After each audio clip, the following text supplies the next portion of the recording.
Ladies and gentlemen, welcome to Hero Movie Podcast, your greatest source for superhero movie discussion in the multiverse. I am your host, Adam Portrais, and I'm joined by Bruce Leslie. I'm a prickly pear, but you can call me Monkey Chi. Oh, Monkey Chi all day long, everybody. We are back yet again, and man, oh man, do we have a review for you this week. We are out one Sean Keenan, but never you mind. We're doing the things that Sean Keenan, when Dad's away, the kids will play. That's what I say. Yeah. Sean does not tend to like these animated movies from DC, and hey, one can't blame him necessarily, but with him being gone for a little bit, Bruce and I have said, you know what, let's go ahead and do something Sean would be like, that stinks, it's no good, and I can't blame him, but we're going to do it anyway. That way, we come back to a happier Sean, right? Oh, yeah, that's what it's all about, the happy Sean. Just make sure, it's like when your parents went away, we're going away for the weekend, make sure everything's nice. You may have a party, but you clean up afterwards, Yeah, you have a big cleaning montage where the house that was nearly burned to the ground suddenly looks immaculate in a matter of 30 seconds. Yeah, we covered that on our episode of Weird Science where it makes no bloody sense whatsoever. Exactly. So go check that out if you will. But today we're going to be covering Batman Ninja, the latest in the what seems like countless editions of DC animated movies. We've had so many that are, of the regular I think, and Batman, of course, being the number one, that's their bread and butter right there, is the Batman. And you feel like, hey, maybe every single story for Batman that's ever been needed to tell could be told now. Yeah. So we go, no, it hasn't. We're going to come up with something else new and put everything into the biggest of blenders and see what comes out. And that's what we got today with Batman Ninja. And Dewey, man. It is a giant-sized blender of sorts. And I'll be honest with you ahead of time. I don't think I even saw the trailer for this. I may have seen maybe 4 seconds worth of video. Just like Batman riding his, horse with his Batman crazy Japanese suit on of armor or whatever on. Yeah. And that's about it. I'm just like, well, this looks just ridiculous. I had no idea, about the plot or anything or how this works. And let me tell you, kids, you're in for a ride. So we're going to talk about that all today. But we also do want to take the time out because, Bruce, it's around the first of the month. It's our first. Oh, I love the first of the month. First of the month for us, so we have to do what we do around here, and that is thank everyone that goes over to patreon.com/HMP and helps support this here program. Because it is without them that this show cannot go on, or at least it shouldn't. Yeah, it shouldn't go on anyway, but thank you. That's what most people say. That's what most people, when you just go like, hey, is this something that you do? And they just scream into the abyss, no. And you're like, I didn't say anything yet. Oh, wait, I'm sorry. I'm talking about ladies now. But we do have 42 patrons over there rocking us out, and we want to thank you guys so very much. Cool part about those folks is they get our pre-show, post-show, and they actually get to vote on the movies that we'll be watching in the next month. So guess what? That's actually coming up early because of all the different releases and stuff that are out. So we've come up with those movies. Here they are for you. Now, again, if you hear this in time and can get there and vote as quickly as you can get in on this.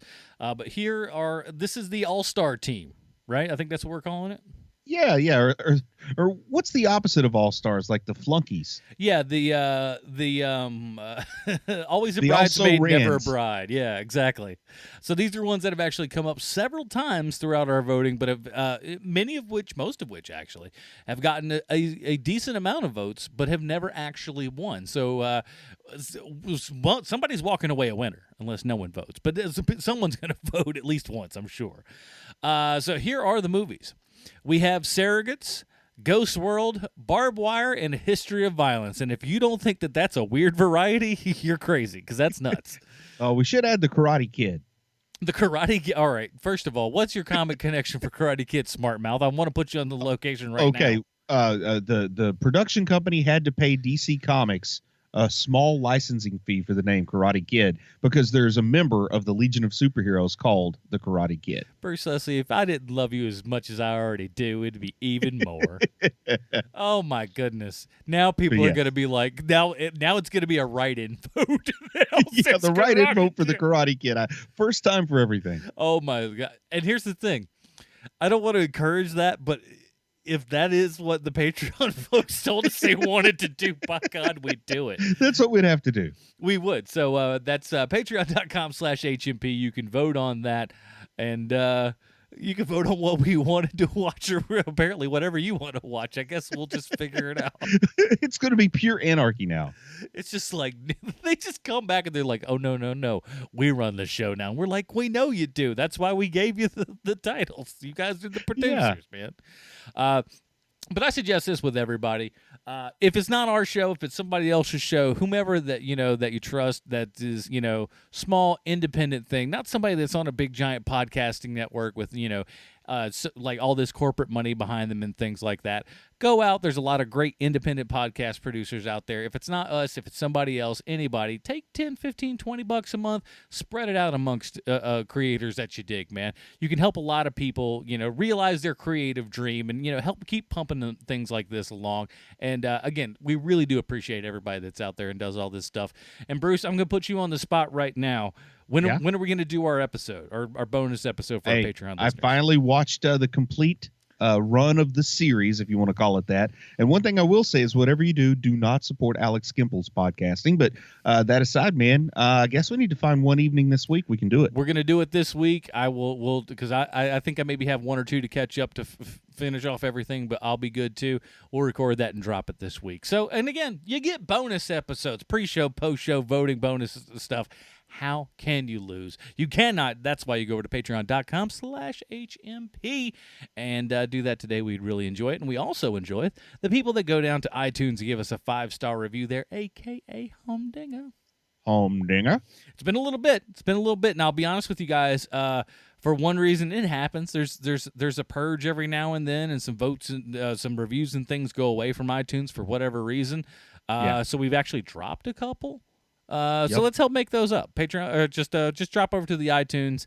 Even if you're not, a regular iTunes person, just register real quick with an email that is your dump email. We all have a dump email. It's just like, well, I got to put an email. I'm going to put it into that one because I never check that one. That you do. But I kind of like my dump email better now. It's like you ever get so bad with the other one, you're just like, I'm going to the dump email. This one's going to be way better than this crap. Sick of that. I don't have to I got a whole nother level of problems over on this one. This way I could just adjust my problems from time to time. So Bruce, it is time. Like I said, this was one that we wanted to cover while Keenan wasn't here because he does not care for these. And I have carefully chosen to actually play the one with English. Ooh, good choice. Because there is one I think that's in Japanese, and I hope this isn't it. But we're gonna go ahead and I'll translate if it is. So let's go ahead and take a listen to the trailer for Batman Ninja.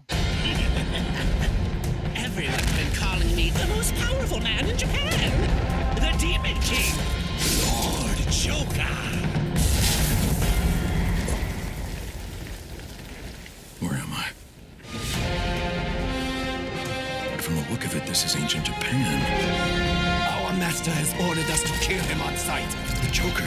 That's right, Bats. We're relieved you're with us, Master Bruce. They're all trying to take over this country and rewrite history.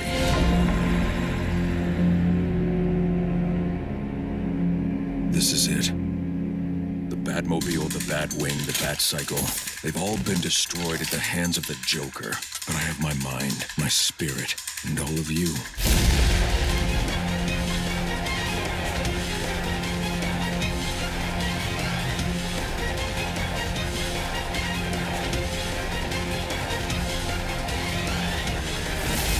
When the country is in chaos, a fallen ninja wearing the mask of a bat will come and restore order to our land.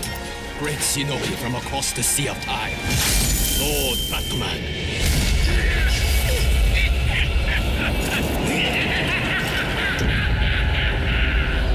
Now what?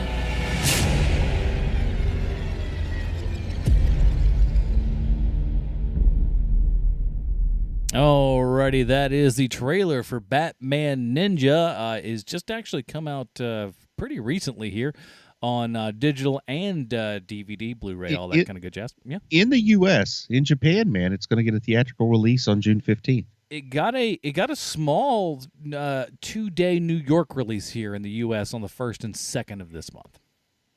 I did not know that. There you go. Here's the IMDb plotline. As we know, IMDb always 100% correct in everything they say and or do. Batman Ninja takes a journey across the ages as Gorilla Grodd's time displacement machine transports many of Bruce's worst enemies to feudal Japan, along with the Dark Knight and a few of his allies.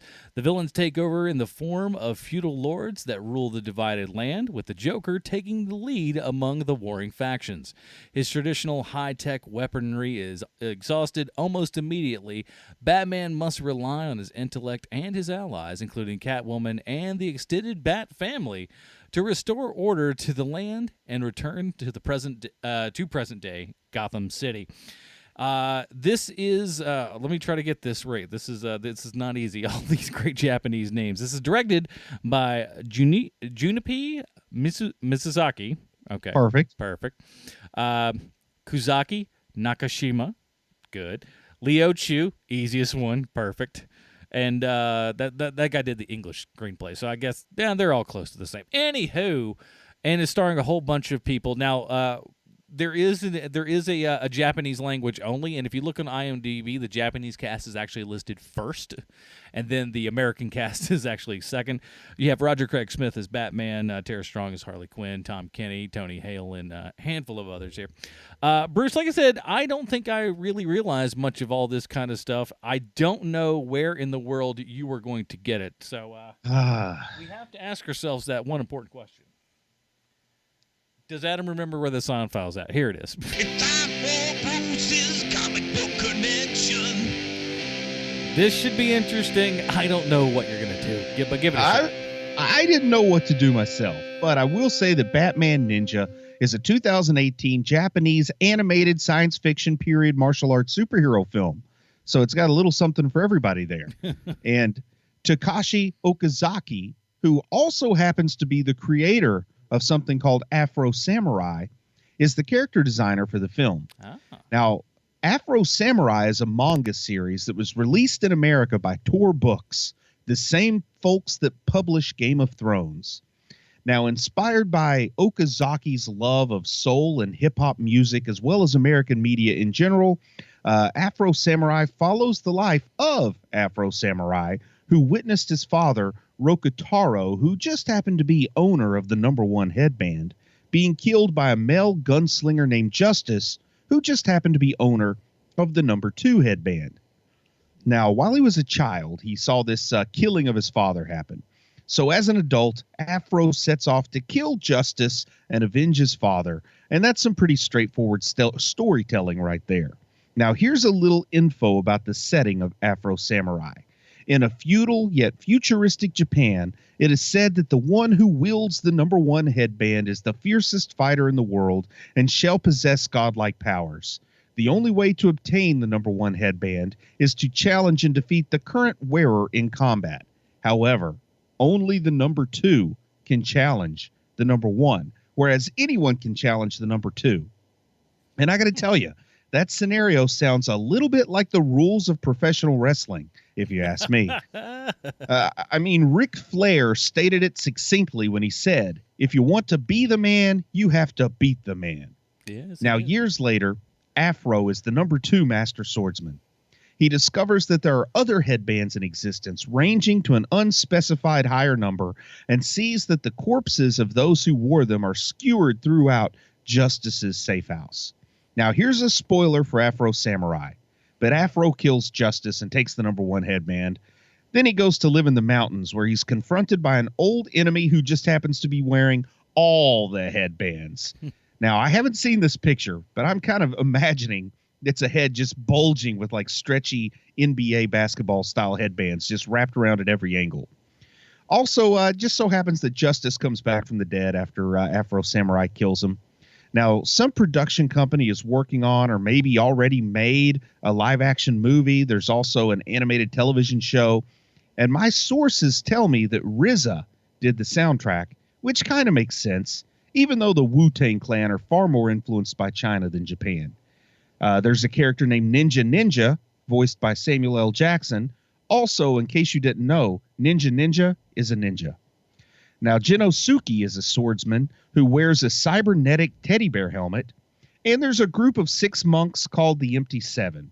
Why do they call them the Empty Seven when there's only 6 of them? I guess because the spot for the 7th is empty? I'm not real sure. I'm just taking a guess there. This last spot's for Elijah. Now, in the video game version, Brother 7 is said to be God himself, so I guess that's an option. Yeah. Now, Darman is an insane cyborg scientist employed by the Empty Seven clan to build their machine ninja army as well as the Afro droid. I'm just going to leave that statement there without any elaboration because I believe in just letting the possibilities linger. Shichigoro is the owner of the number 2 headband, and on the night of the Japanese Rap Parade Festival, which sounds like a good time, Shichigoro battles Afro. A disc jockey rapper is inadvertently killed by Shichigoro at the parade festival. You know, I could go on with the weirdness, but I think it's better if the listeners check out the anime or manga for themselves. But I guess what I'm getting to is if you want to have a mashup of East and West, ancient feudal Japan, and a sci-fi retro-futuristic touch, Takashi Okazaki is the guy you call. No kidding, man, because this thing...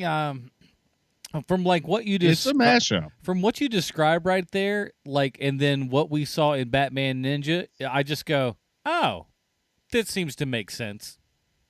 And you know, some different cultures prefer different sorts of storytelling, and I don't want to be like a moral absolutist or a cultural absolutist, but I'll say that with my experience and my movie watching preferences and my story reading preferences, that oftentimes I think I miss some of the appeal of manga and anime. And this is certainly no exception to that because to me, to my mind, it's been conditioned and trained and weaned and just learned over time to understand Western storytelling structure, I guess, for lack of a better term. To me, it feels like every idea that they have is a possibility. You know how you like... You pin some things up on the board, you know, you put a pin in it, you come back to it, you streamline it, you make it work out. Well, it feels to me like every idea has to be included when I'm watching this movie.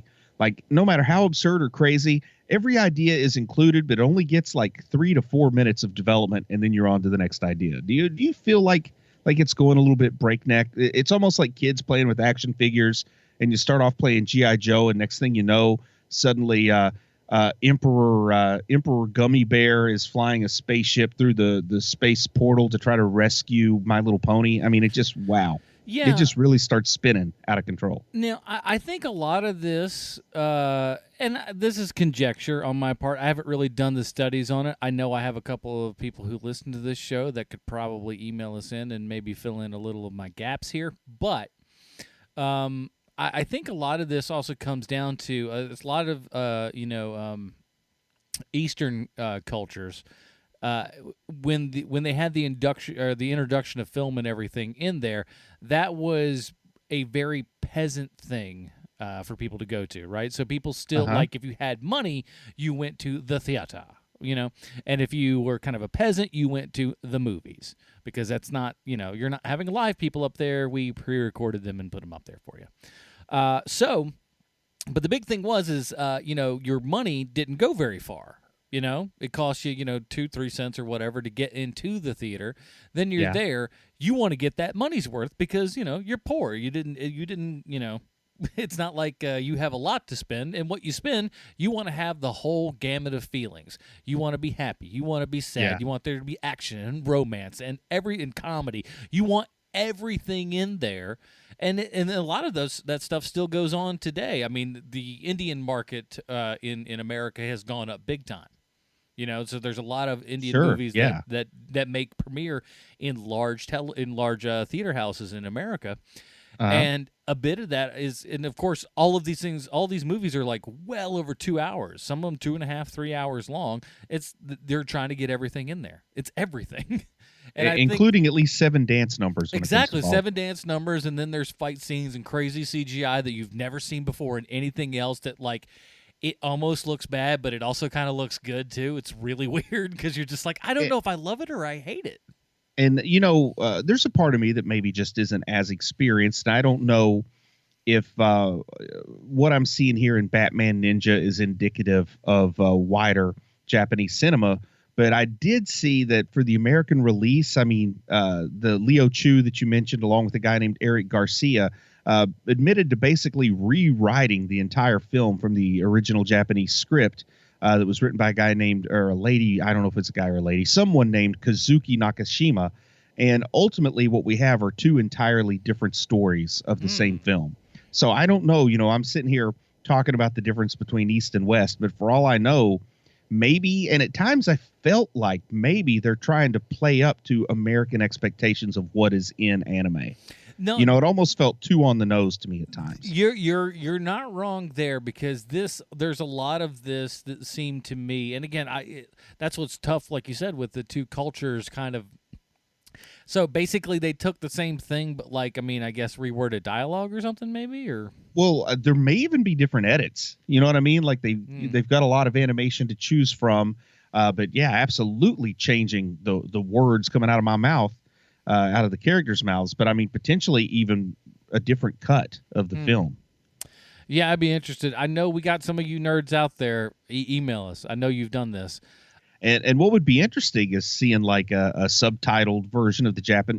This is perfect for Blu-ray geeks.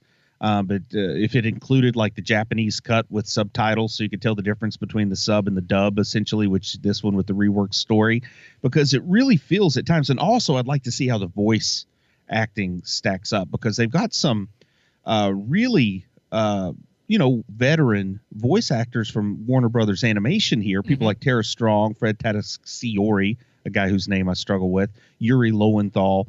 But it almost seems like the performances, like these guys, the director says, okay, so pretend you're a character from Speed Racer on a few of them, especially Yuri Lowenthal, because some of the voice performances do not sound like what I've come to expect from these veteran actors. Like they're trying to give the sound of dubbed anime. And I'll be honest, because like when I first looked at IMDb and stuff, and I'm flipping through, because like I said, all the Asian characters, or all the Asian actors, are over at the top, and all the American actors are at the bottom, and I'm like, is this the guy? Before I did any research, right? And I'm looking, I'm like, is that the voice of the thing that's coming out? Because that doesn't look like this kind of voice could come out of that man. And in any way, shape, or form. He looks like he looks like a little like an offshoot Muppet or something. He's got a cute little face, but it's just like that little nice looking man. That guy looks like he's going to sell you insurance. He doesn't look like he's going to be Batman. What in the world? I like it. I like it that one role that they didn't bother to recast was sumo wrestling Bane, because the grunts worked in. Good job. There you go. That's a cut. We're keeping the idea that there's 2 totally different movies, and people that have watched any anime, and I've only dipped my toes in it rather lightly, but even me, a guy who likes something like Trigun, it's always fun to watch the sub and then the dub and see what they've changed in the story, because some things, I don't know if they do it for story reason or just to make like the words match the way the mouths are moving better. But you do get different dialogue from the sub than the dub a lot of times. Oh, for sure. And that was one of the things of seeing, or even subtitle to subtitle, because like when the movie Hero came out here in the U.S., Miramax ended up releasing it eventually, but I'd actually bought it on Chinese DVD. And like the menu was in Chinese. I got some news for you. All DVDs are probably Chinese DVDs. You silly boy. But it had like, it had to have like, they put instructions into it of just like, hey, here's where all the buttons are of like this one. This is what play is for you. Okay, I like that. So you knew what to do and where to go and how to actually get the proper subtitles up there and everything. But what I found was like, having that coming straight over from Hong Kong, is that the subtitles from here to even the Miramax release were very different. It was like, was just like, you think they would have just, because as far as I was aware. They seemed pretty straightforward on the regular DVD. When they came up to the new translation, I'm like, oh, you guys are saying wind there. That almost actually makes more sense. You weren't saying try the new Taco Bell nacho burrito. No, 99 cents right now. But it's neat to see like other things like that, and I love the people that can take the time to do all the good stuff, because I've gotten lazy at my old age of doing that. Like, I used to be that guy. Now I'm more just like, can I take a nap? One thing I do like about this movie, and I'll talk about a couple things I like, though there's a lot of stuff that doesn't work for me. But I like that it just gets started. Like, Grodd does a thing and this happens. And they don't spend a lot of time. You are in it. You are in it. Like, in a traditional story, we're starting on page 45. Yeah. We don't have to know why Grodd is up to this plan, or we don't have to try to lie about the physics of how it's possible. We don't see him collecting stuff and Batman trying to stop him from collecting things. We don't even get kind of the obligatory opening action scene where Batman's fighting an unrelated group of criminals and then he goes to talk to Gordon and we get into the main. We just start with go. Yeah, we start with Grodd, a Quake engine, and feudal Japan is there within 30 seconds, right? It is not long at all. I was just like, it was actually very refreshing to just have them go, okay, no, that's what we're doing. We don't care. Why do we need to do this? No, that's the best question. Why do we need to do this? And the opening animation caught my attention right off the bat. I mean, I kind of knew that I was in for a different animation style. And when I say different, I don't even necessarily mean in the way that anime is typically different from Western animation, but even different from what you've come. I mean, this is not Dragon Ball Z animation either. I mean, this is a really unique looking style, pretty close to what I've seen of Afro Samurai, actually. There's a bit of that. Like, if anyone's seen like Street Fighter V looks a lot like this. And also, at least in the beginning, and I don't know if I just adjusted to it or if the movie changed as it went on, but it seems fairly static rather than dynamic at the beginning.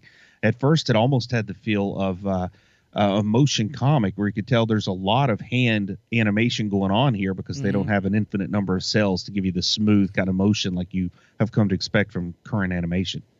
And from what I understand, that's also a lot of their style and stuff, too. I got into a conversation about this with some people that were more knowledgeable of the subject and stuff like that.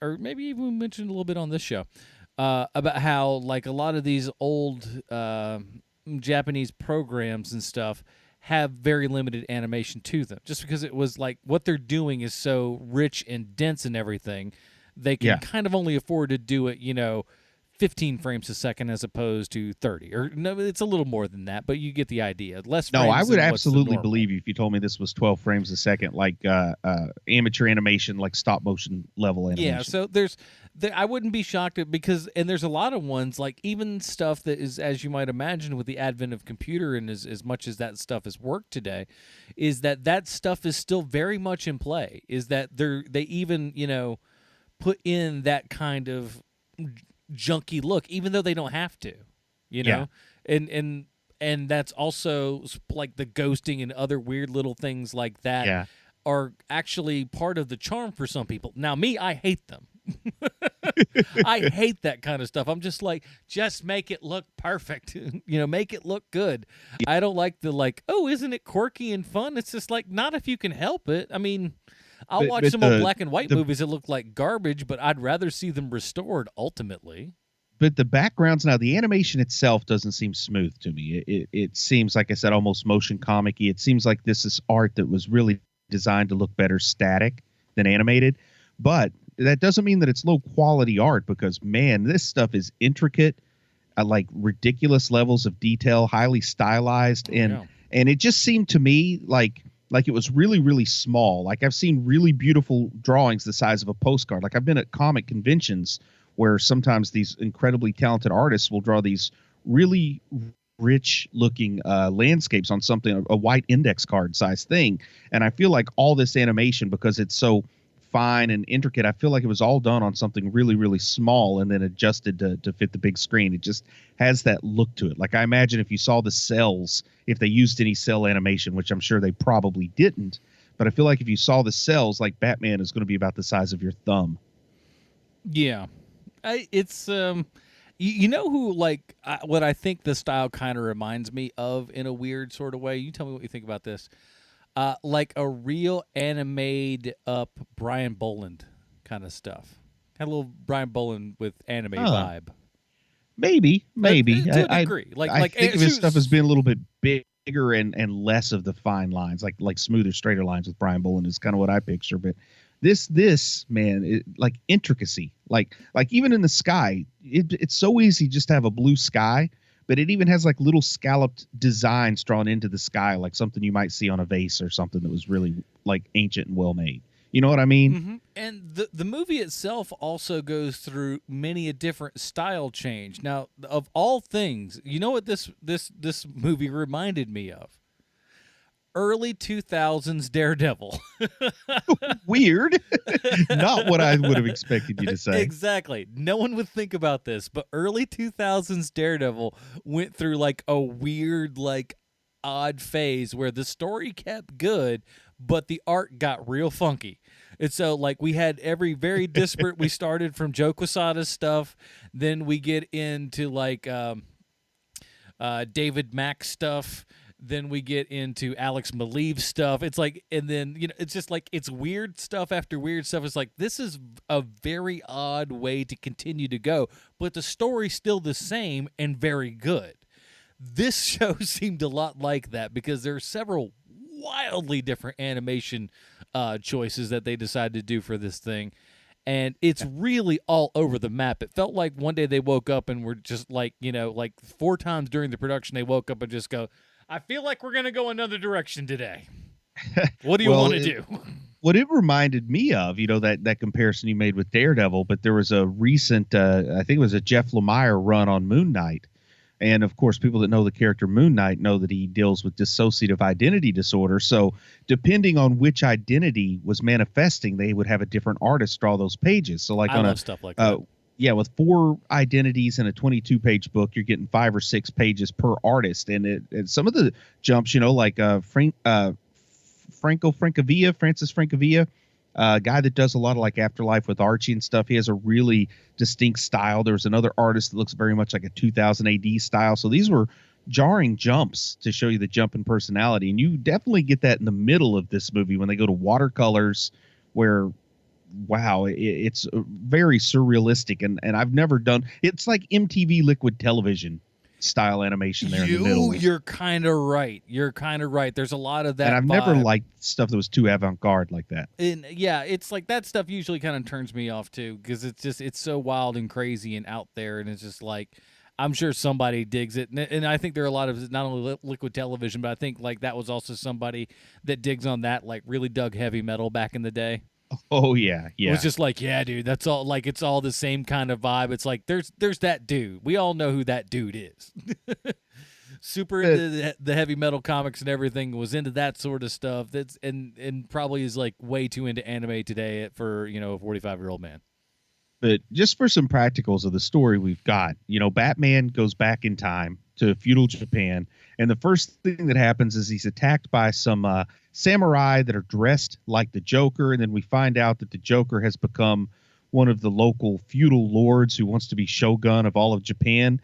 And one thing I got to say is they took no shortcuts in the costume or character design of the Joker when we see him here, because all I can think of is something you have to animate.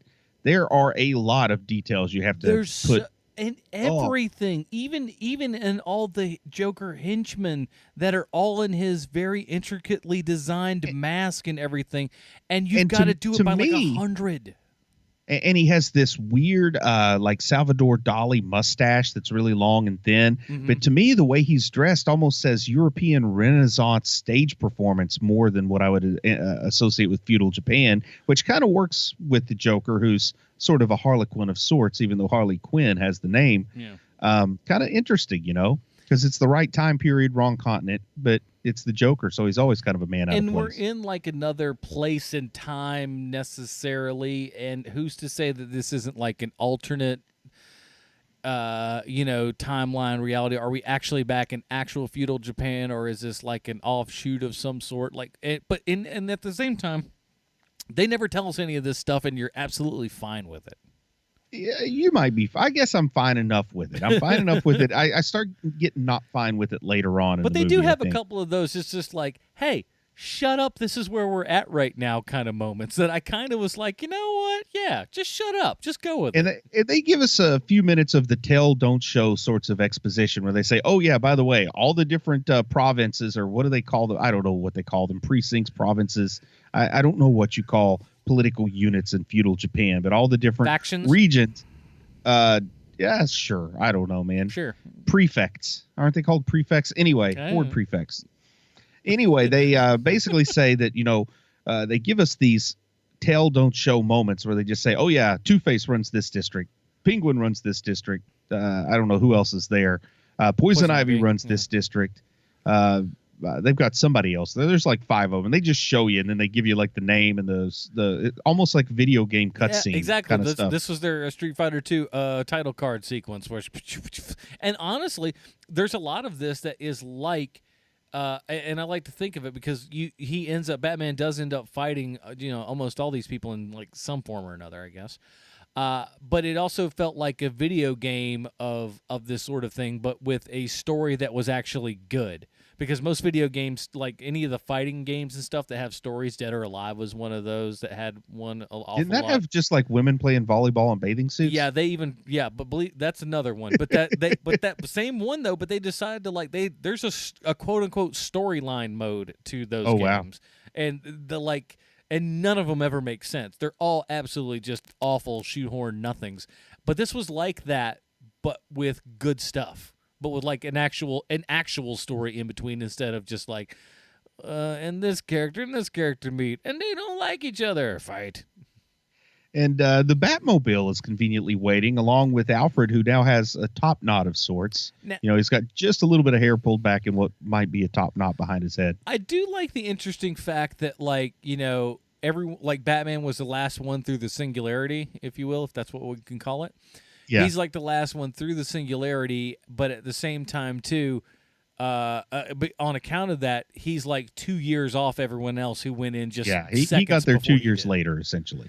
But I don't understand, like, that was another one where I guess they were just like, shut up, stupid, where it was just like, how do we have all the tech and stuff? Because, like 2 seconds ago, you were just like, I've got no tech. There's no things online. It was like, yeah, there's no internet in feudal Japan, so that's kind of what's going to happen. And he did have some stuff that was, I guess, stored in the cache. But why did you have, where did the Batmobile come from? And also, man, where did all this tech come from? Why is it in Japan? Does anyone have answers to these questions? No, they don't. In the blink of an eye, he shaves the top of his head to look like Friar Tuck. He's going to be that? That was just that was the biggest question mark in this whole film. Is who thought this was a good idea? But he doesn't just shave it to look like Friar Tuck. He leaves a little patch of the bat symbol in hair on top of the bald spot on his head. And I can, as hard as you have to suspend disbelief, it can happen. Maybe he could find a razor and shave his head to look like that. But he also grew a very full beard. It doesn't there's a real time place problem on this film too. Because you're just like, is it 5 minutes? Is it 5 years? Who knows what's going on here? That haircut though, that was egregious. There's literally no reason to have that there other than that's something that you wanted to do. And like, hey, you remember the 80s when people used to shave crap in their head? Let's do that here, but put a Batman symbol on Batman's head. It'll be hilarious. It's stupid. I applaud the choice to ditch that look, but he ditches that look after one scene. We never see the monk Batman look come back for the rest of the movie. Yeah, there's no reason for it to be there. It makes no sense. I don't even think we see him shave. Oh, and then he gets taken back to the Joker's Arkham Castle, where Batman and Catwoman are both there. They're trying to get the Quake engine, which is the name of this time machine, and it turns out that Arkham Castle is a giant robot also. Like a steampunk style robot, but not really so much steampunk. I mean, it just kind of looks like a normal robot, like a transformer that just happens to be in feudal Japan. Oh, Bruce, did you know that Adam has a little bit of info into this sort of thing? Let's hear about it. There's a trio of movies out there that I've dug, which, by the way, don't show your kids. They might seem like, oh, these will be fun for the kids. No, they will not. But they're adult in nature in most, just graphic wise. There's one called Machine Girl. Give you an idea what that's about. A little school girl, she's probably like 18 or whatever, gets her hand tempura fried off, and then they put a machine gun on her arm, and then she just goes and machine guns people up. Sounds perfect. That's the most realistic one. There's another one called Tokyo Gore Police, which is way over the top. It would remind you like watching. Are these animated? No, these are all live action. Good, perfect. These are all real. Tokyo Gore Police, which there will be a scene there that will make you go, that is probably one of at least top 5, maybe even top 3 amounts of blood that you'll see on screen at one time. But the third one that's put out by this group is called Robo Geisha. Robo Geisha it's first of all, it's the worst of all of them. Sounds like RoboCop, only with a geisha. So yeah, it's a Robo Geisha who has like knives that come out of every place. Gotcha. You don't have to elaborate. I got you. But I need to elaborate on some things, because at some point in the film she turns into a tank. And drives up the sides of skyscrapers, and she turns into these old-style buildings that we see here in Batman Ninja, and starts fighting other big giant things. So if you are a fan of stupid, crazy crap like that, if you love guy in monster suits fighting other guys in monster suits, if you like Voltron, if you like any of this kind of crap, Gundam, this is it. Run down now, but plop your money down for this, dude. No, but Batman Ninja, same thing. It's the exact same thing. So now here's a new thing that happened that I've never seen. I've seen Batman's equipment do a lot of stuff. We've all seen like the Batmobile spit out the motorbike from the middle. Yes. That oh my gosh. This takes like Nolan's thing and just says, screw you. What you think you got something that's cool? You think you want to wow an audience with your Bat pod cycle coming out of the Batmobile? La dee da, my friend. Yeah, he has to fight Sumo Bane, and the Batmobile motorcycle turns into Bat armor to fight Sumo Bane. But there's 5 things. First it starts as a car, then it goes to the plane, then it goes to the bike, then it goes to the other. Like this thing, he's got 15 different ways. It's just like Transformers, man, more than meets the eye. Whatever happens, Batman's got a switch he can flip and just goes, well, I guess we're a submarine now. It doesn't, but he might as well. I wouldn't have been shocked if he'd have been like, we're getting down to the bottom of the Atlantic Ocean now. That wouldn't surprise me. Isn't it around this part where just out of the blue, a group of ninjas that are the Bat Clan of Hida, these Bat ninjas led by a guy called Eon, I think, or Aeon. Does anyone know where these people come from? I don't get it. And wow, there's like the legend of the Bat Ninja. The Shinobi Ninja. Well, Shinobi is ninja. The Bat Shinobi Bat, or whatever. Yeah. And this Bat Clan has worshipped Batman like hundreds of years in the past.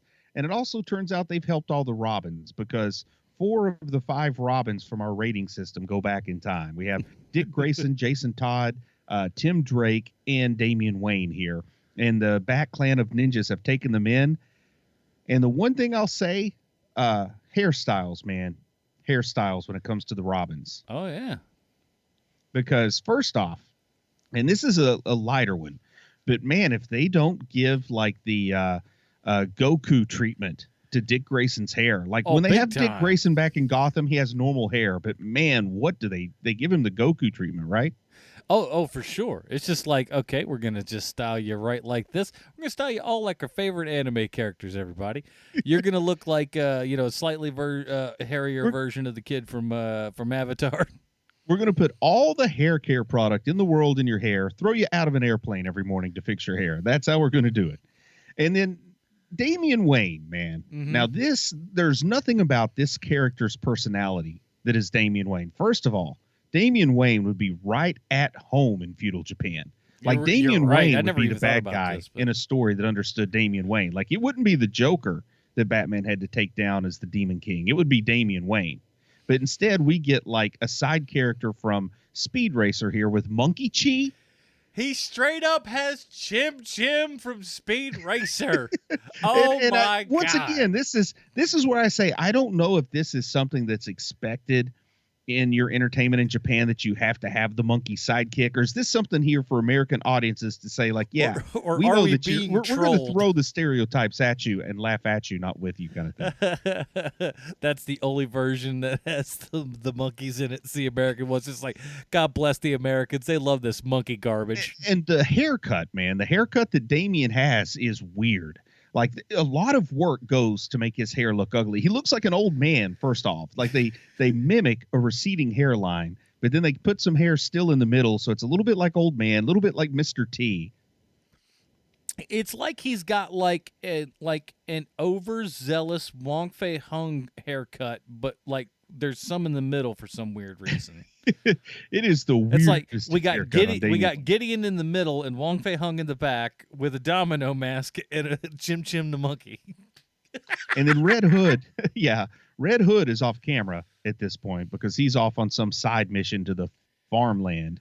And Red Robin, they just ran out of caring. Like, Red Robin is just a boring, T-Drugs character, just a boring generic character, because they did the crazy hair for Dick Grayson and Damian Wayne. But man, when we finally meet Red Hood, and he's got like this big red chef's hat pulled down over his head, I guess the feudal Japan equivalent of a hood. I love that. It's so bizarre and weird and like 16th century looking. It looks so dumb. It's cool. And this is when the art changes to watercolors. I mean, a really weird change in the art. And at this point, I'm worried. It's already like changed like 4 times at this point, too. But this was the most jarring change, to me at least. And I was also kind of worried. I was worried that the rest of the movie was going to be like this, because at first there was no context for this change. And I thought, man, maybe they just switched animators like halfway through the movie or ran out of money or something, because this is really rough abstract art, man. Yeah, it's and that's when we get into the your Alex Maleev and your and your David Mack kind of like out there, sort of like, hey, here's whatever kind of crazy crap we got. Shut up and enjoy. And it's this weird story about Joker is suffering from amnesia, and he and Harley Quinn have just become farmers out in the country, but Red Hood doesn't care. He's there still, like, beating him up pretty violently, man. I mean, they really bring out the dark side of Jason Todd here, beating him up before Batman shows up and convinces him to stop and lets them think that they've reformed. And then, of course, later on we find out that they were both right. Like, he really had got amnesia, but he'd also had his memory triggered right at that moment when that new flower grew up out of the ground. I also thought at the same time, or could that be just as a fun kind of brain exercise, because I think it is how like I think it is what you said that it is, right? But I guess my own thought process was at the same time a just kind of fun mental exercise, is that what if they never really were, but somehow their mind, like this flower and their mind, convinced them that they were. I don't know. I don't know. It's just like I said. Who knows? I think it is like you said. It's just they lost track of it. But I think it's also a cool idea to what if they never actually were Joker and Harley Quinn? And this is the thing that, like, after somebody keeps telling you enough times that you're a murderer, that is perhaps you might murder somebody. You know what I mean? Because also most of the art that we're seeing in this movie shows us Harley Quinn kind of the way we expect Harley Quinn to look. But in this watercolor art, she really looks like a Japanese lady, like the way that her face is drawn and things, and does not look like the Harley Quinn in the rest of the movie. This is this weird, interesting side story where maybe Jason Todd just beat up an innocent couple of farmers out there until they decided to then maybe Larry, let's just put this out on a crazy idea. Maybe he killed Joker and Harley Quinn some time ago, sees people that reminds him of them and almost beats them into submission. That's a Twilight Zone episode, isn't it though? And then but to this wildflower will then drive them crazy, and if they're kind of beaten into submission enough to eventually their minds would go crazy and believe that indeed it was them all along. I don't know, it's just I like playing around with thoughts like that. Yeah. Now, at some point, Gorilla Grodd tries to get Batman to jump in the hot tub with him. Yeah, I don't know. There's a lot of weird things. And then Gorilla Grodd sort of double crosses Batman and the Joker at the same time and reveals he's working with Two-Face and Deathstroke and Poison Ivy. And and the penguin all have their own castle robots. So they plan for this big fight, which, you know, interesting that I guess in feudal Japan, when you were going to have a war, there was no like sneak attacks or just attack people on their home front. You would say, meet me at the field of hell, or what do they call this? The field of hell. That's what they call it. And bring your best castle robot. And they all have castle robots that in the very typical, at least what I think of as typical anime naming convention, if your castle is a green castle powered by plant venom, you call it my big green plant venom castle activate, you know, something like that. Yeah. Like they really have very literal naming conventions. Good time, fun show, happy hour. Yeah, super terrific happy hour. Exactly. But that's it's so weird. It's so crazy. And then we go, as soon as you just think that this movie cannot top itself in wild and crazy and wacky things again, the little monkeys get on a flute and call a whole what? Yeah. Monkey Chi calls up a whole army of samurai monkeys. Like the monkeys just show up equipped in samurai They all armor. got backpacks and helmets and stuff, and they're and like thousands of them. And we're getting kind of like the mecha battles where each castle is a mecha, but then Grodd uses mind control to take over everybody's castle, and we get the Voltron treatment. Oh my god! god! Like the evil Emperor Joker Voltron robot, and then Joker takes over from Grodd somehow, so now he has control of the Lord Joker bot. We're not making any of this up.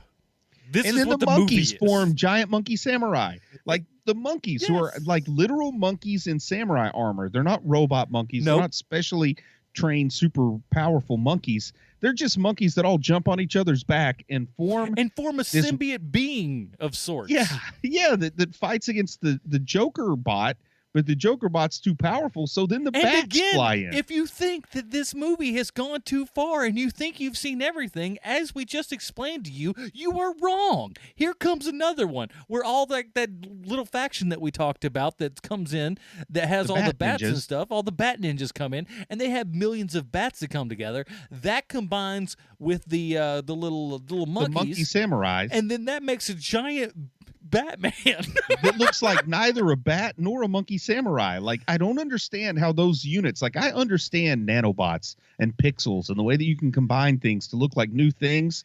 I don't see how monkeys and bats mixed together to look like a 50-foot tall golden age version of Batman. It's unbelievable. And then that Batman then fights that giant Joker robot.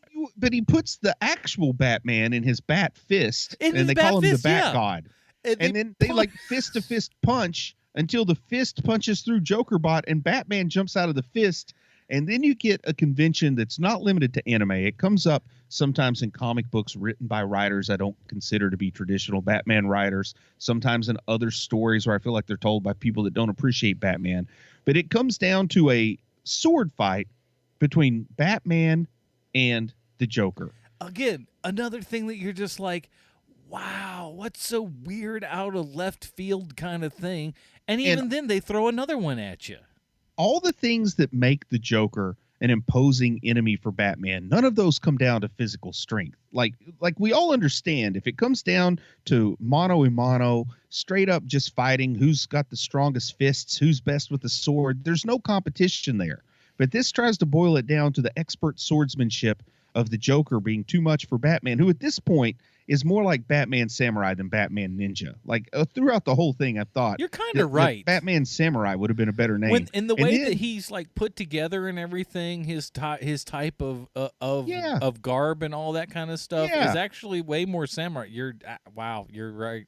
And here's another question, man. My mind was blown watching this movie when I'm watching them fight, and I thought, well, what's the difference between a ninja sword and a samurai sword? And then I was struck by the fact that there is no difference between a ninja sword and a samurai sword. No, there's got to be. There's got to be a difference between a katana and a something or other. No, I think they're both katanas, man. I think all my life I've been living an illusion. Here's the thing. I'm gonna say this right now. Any of our like martial arts people or just Asian folks in general, email us. Just let us know where we're wrong. I'm sure we're Well, wrong. you went I from feel martial wrong. arts people to Asian people in general. Look, I'm just giving it to everybody. If you're like, look, if you're a white dude who's into martial arts, and God knows there's plenty of them, and you know Yeah. about this stuff, I want to hear from you too. I don't want to say just the Asian folks because maybe there's And a white you know dude what? that I'll knows go about it. I so don't far know. as to say, Steven Seagal, if you're listening, I don't really want to hear from you. Oh, I do want to hear from Steven Seagal. Please, just email us at hearmoviepodcast@gmail.com. You know the address. Well, as they're drawn in this movie, I'll say this much. I looked closely, and there's no difference between Joker's samurai sword and Batman's ninja sword. Well, la-di-da. I wouldn't have told you that anything looked different in this movie. That's just going like, I didn't think that Apollo landing looked correct in that animated film. Shut up. Of course it didn't. But I guess at the end of the day, Batman wins, right? Doesn't he win the sword fight somehow, even though it looks like Batman got stabbed, but it was a decoy Batman? Yeah, it was a decoy Batman that really was made up confused of by the that. it was also made up of the bats or something. And like he kind of like maybe that's why It's the an old Batman ninja trick. It's an old ninja trick to have a defeat him or something. clone of yourself made up entirely of bats. Yeah, that goes around, and it's just like maybe that's why the Joker couldn't beat him because he was fighting against like clones, and that's why the Joker had like as good enough as a chance as he did. I don't know. It's really it really falls apart, and at the end they just go, "Hey, we're going back to our regular time. Bye, everybody." Credits. Man, but then this has a mid-credit sequence. Like this is a movie Oh, that I doesn't didn't see really that. need a credit sequence. I didn't. Huh? I didn't get that far. I just saw. Oh man, I watched it because we're back in Hold on, I want to try to see it. modern day. Oh wait, this is going through the regular tubes. Oh, sorry. Go ahead. But we get back in Gotham City at regular day, and Catwoman is selling some ancient Japanese vase that she brought with her when she time traveled to get a bunch of money. She rides off on her motorcycle, and then Alfred gives Batman his tuxedo and says, "We have to go meet the governor."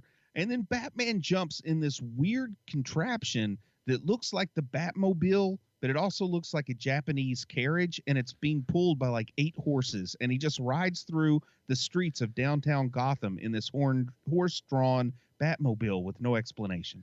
Oh man, I'm watching it right now. I didn't know this was here. I would have watched it. Oh, it's the weirdest thing of the whole movie. Like, I do not understand what the auteur is trying to say by having Batman as Bruce Wayne in a Batmobile pulled by horses. Look, man, that's you want to make sense of the movie that we watched today? I don't think so, my friend. I don't think I that's would how the love it world if that works. became the go-to Batmobile in the future. Is this gigantic horse-drawn carriage? Are those hooves I hear in the distance? That's the sound of justice. Oh my gosh, look at this thing. It's got like the Japanese like lanterns and stuff on the style. back. What in the world, dude? And it's enormous. It like hits the curb when they try to go around a corner. Yeah, that would be one of those like, has to get into the left lane to turn right kind of deals. I don't understand the purpose of this. And also, Bruce Wayne could afford to hire like a regular limo or a taxi or an Uber. And the point is, he's Bruce Wayne. This kind of blows your secret identity when you're in a totally impossible to miss horse-drawn Batmobile thing. You thought Tim Burton's car had to take wide turns, boy.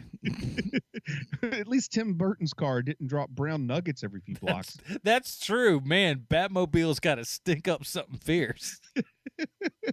Full-time job for Robin just to scoop. the Oh man, which one of you sad Robins wants to hop on this toilet duty over here? Because these horses are going nuts, boy.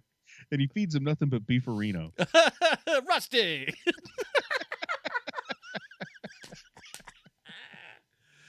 Oh, I think we've about wrung everything out of this bad 2 boy we Seinfeld can. references in this anime. What can I say? We're on top of the point.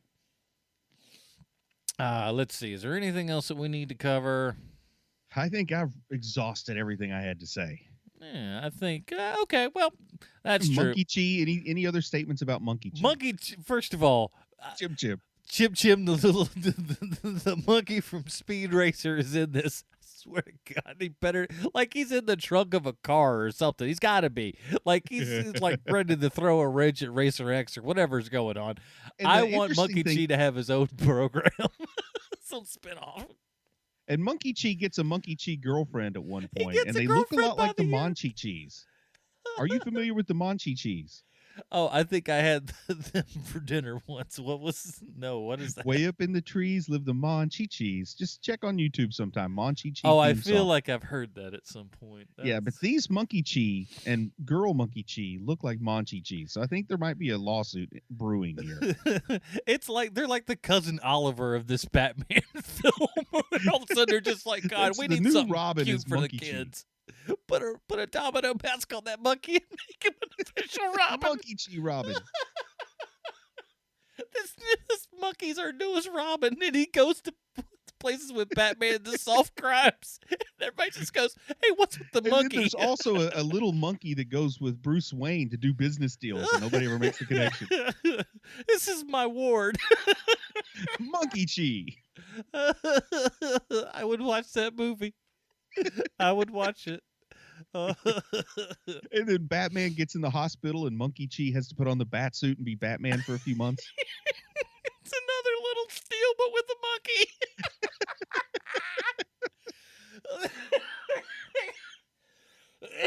monkey. No one notices.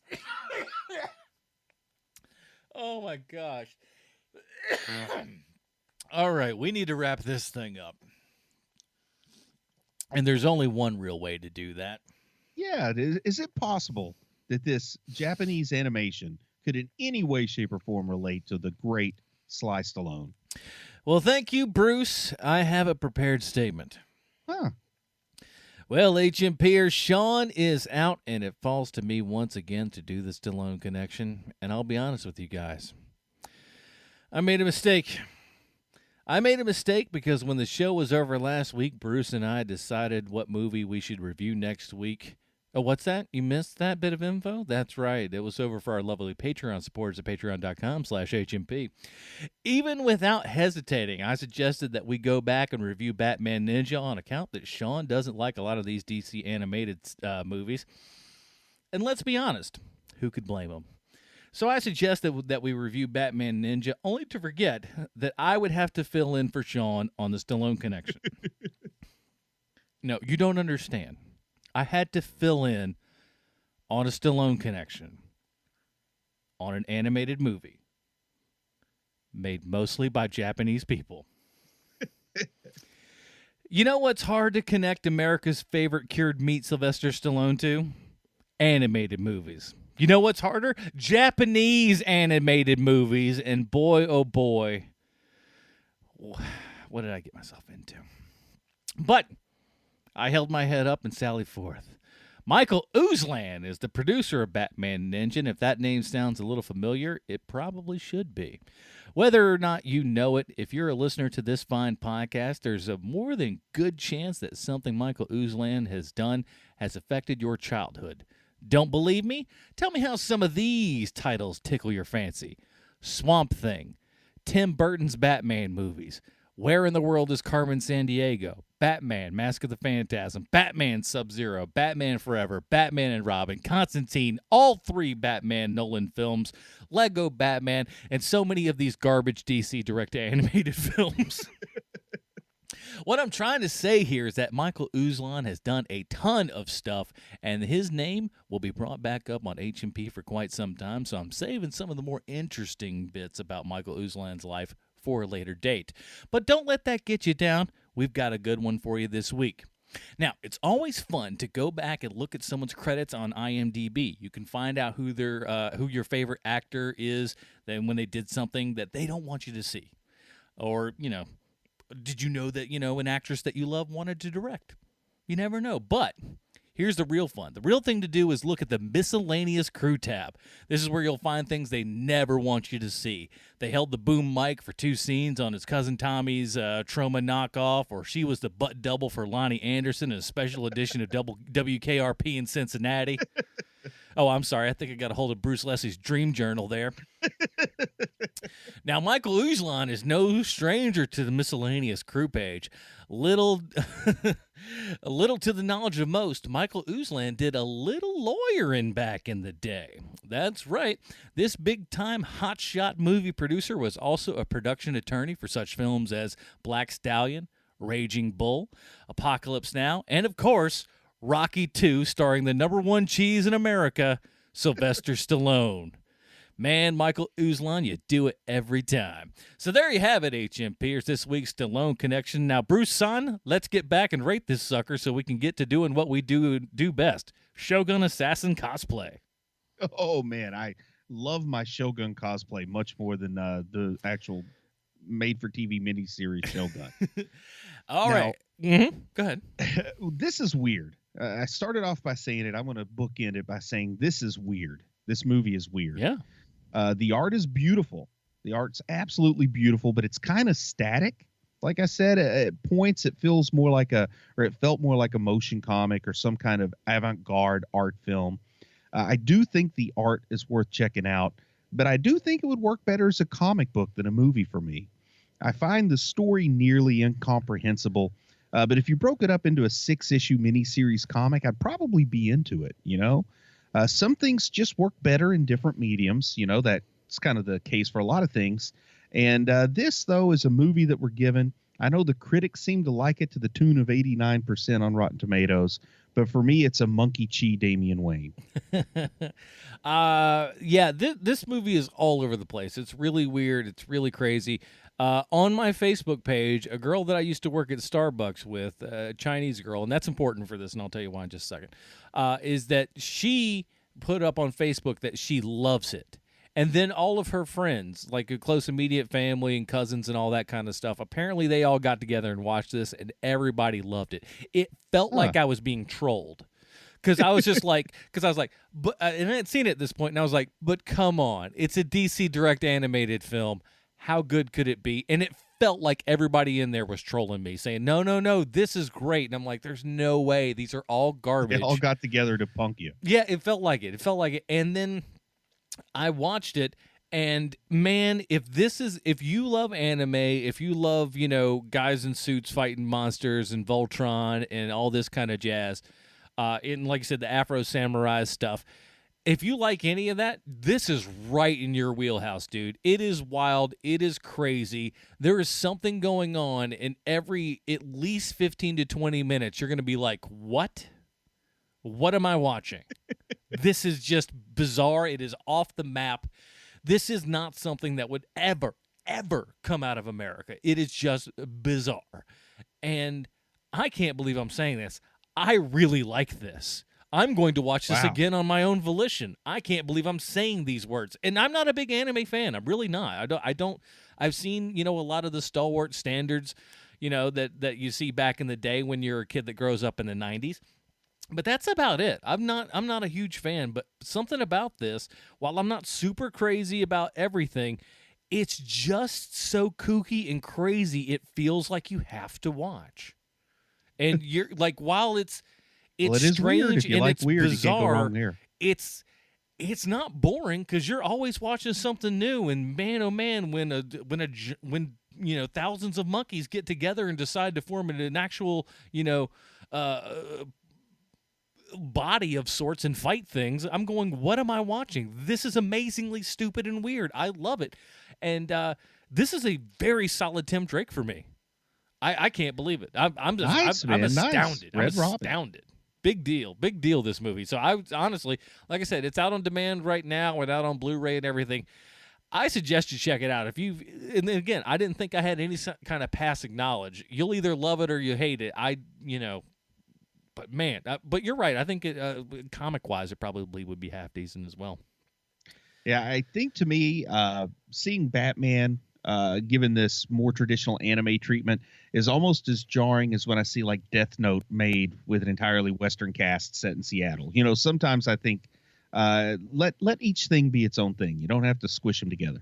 Yeah, I don't know. I mean, and I think I was the one who was most hype on who most liked the new Death Note stuff than anyone else. Yeah. So I'm a weirdo. What can I say? Hey, I saw great Death Note cosplay yesterday at my local comic book convention. I was about to say, I hope you were going to be like, I saw some great Death Note cosplay at my local Whole Foods the other day, and I'm like, wait a minute. That would be awesome. You walk in and it's just like, time to buy some avocado. What in the wide world of sports is this? And he's just like, it's Thursday.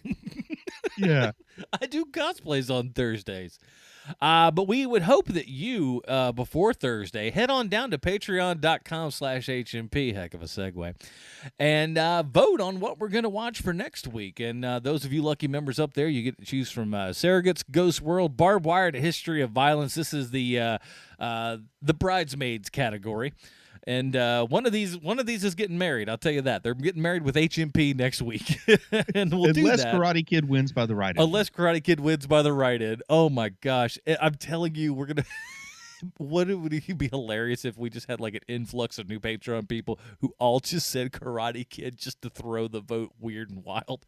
Because I think most normal Patreon supporters will vote within the rules, but I think there's enough crazy outsiders that just go, I really want to see him talk about Karate Kid. It's like they can relate it back to a comic. It can happen. And I recently saw Karate Kid on the big screen, so it's fresh in my mind. I'll see it again too. In the meantime, though, Bruce, where can we find more of your work on the internet, sir?